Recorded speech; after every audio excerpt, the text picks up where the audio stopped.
Hi, this is Omar from DepressionHero.com, and today I'm in San Diego and I'm at SeaWorld right behind me there. Big theme park, lots of dolphins and killer whales and stuff. And the reason I'm here and I want to talk to you about depression is because of kind of the whole structure of what they've done here. So if you actually know anything about SeaWorld, they have killer whales and they have dolphins that they've trained to do these shows like jump through hoops and kiss the trainer and do all these kind of fun things. The thing is that like a killer whale is exactly that. It's a killer, and it's actually one of the top predators in the sea.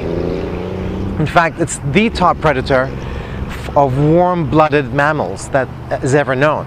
So, I mean, it feeds on seals and sea lions and walruses and stuff like that.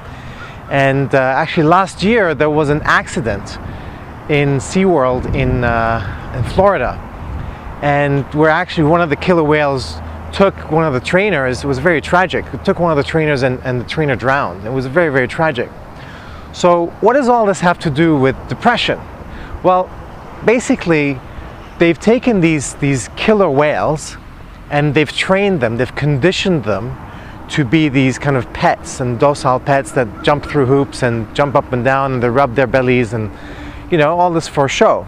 And it's great, it's like great entertainment, but that's not their nature. This animal is a killer whale. It's actually part of the dolphin family, but that's another story. So this is a killer whale, and they've trained and conditioned it to be this kind of playful, cute animal that you can pet and you can kiss and all this other stuff. But that's not its nature. And so the same thing with people who are depressed. A lot of times what happens is that we get conditioned and trained in childhood to behave in a certain way, to think in a certain way, to feel in a certain way, based on our external environment, based on our parental training, based on our school training, based on all the inputs that we receive in childhood. And as a child, you don't have that filter, you don't have that intelligence to filter out, you know, stuff that maybe not in your best interest to hear and absorb. You're a child, you're absorbing everything.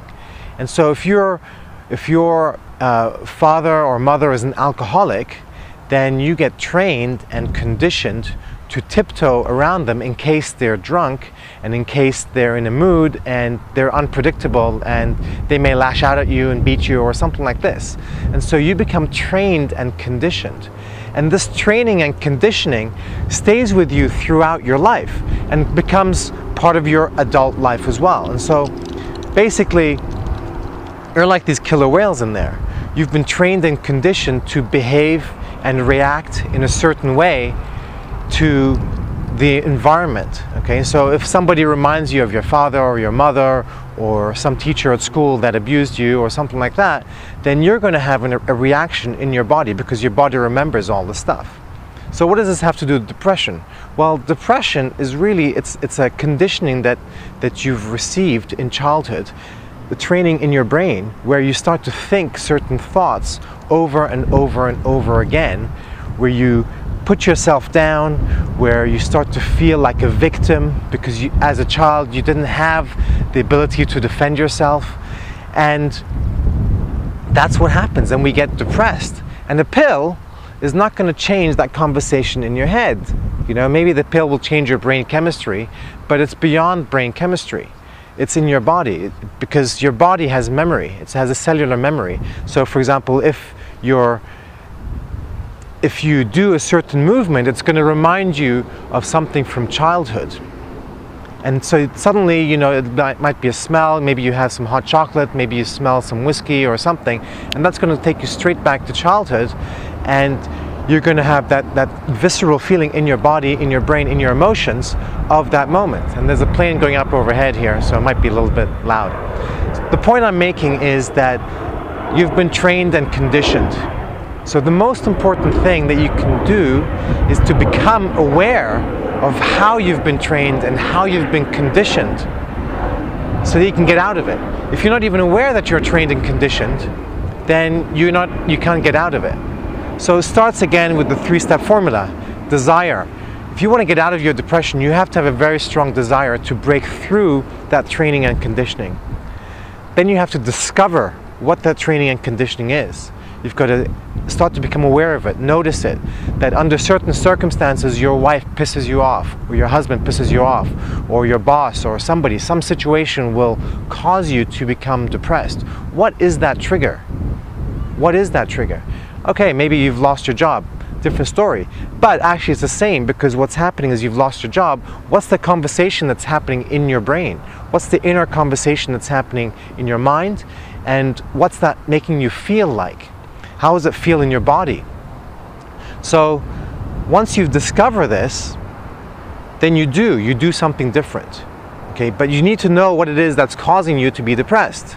You need to understand that there is this inner conversation, that there's an external thing as well that's happening all the time, and it's a conversation that's constantly happening. So it could be these automatic negative thoughts that come up for you.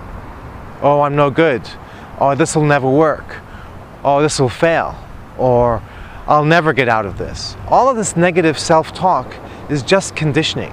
And the first step is to discover that you're doing it. The second step is to actually figure out what it is that you're saying to yourself and how it's making you feel, and to change it.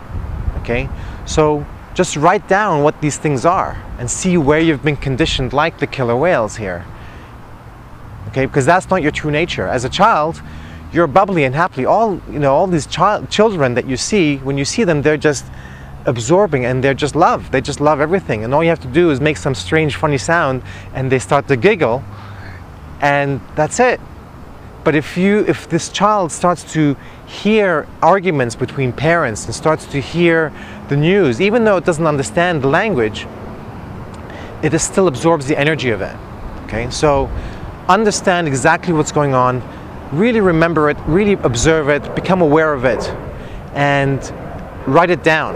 Because when you write it down, you'll start to see patterns emerge. Okay? And then do something different. Change your pattern, change your conditioning, change your training.